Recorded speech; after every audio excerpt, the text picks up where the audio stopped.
Recently I read the National Academy of Engineers list titled The 14 Grand Challenges for Engineering. Overall, this is a short-sighted and poorly prioritized list.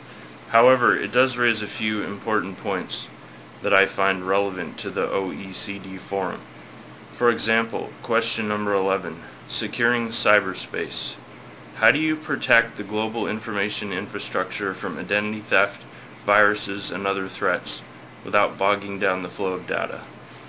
In my opinion, answering this question is critical to both the future of the internet economy and the resultant economic benefits shared by developing nations. The internet has a massive yet virtually unacknowledged taboo, the stigma of identity versus anonymity. The openness of the internet is an obvious and integral asset for its continued health and prosperity. However, without any restrictive measures, it becomes impossible to prevent or even limit the number of security threats faced by the average internet user. As the network expands, management becomes an increasingly challenging task, and eventually monopolizes all the time and resources of the various industries that allow it to function and thrive. This is a problem. The solution is simple. We need an open and innovative internet like the current model, and we need a secure internet that requires identification and prevents illegal activity. We need an internet duality, two discrete zones united by a single global network, yet separated semantically by a wall of unbreakable encryption. The power of distributed computing makes this possible.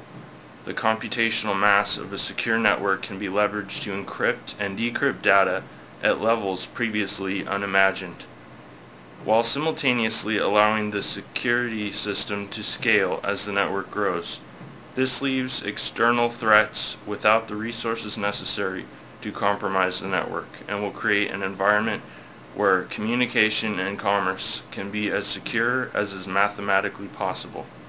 It's time for our networks to stop being passive conduits that are vulnerable to assault and exploitation. They should be proactively making themselves and us more secure all the time.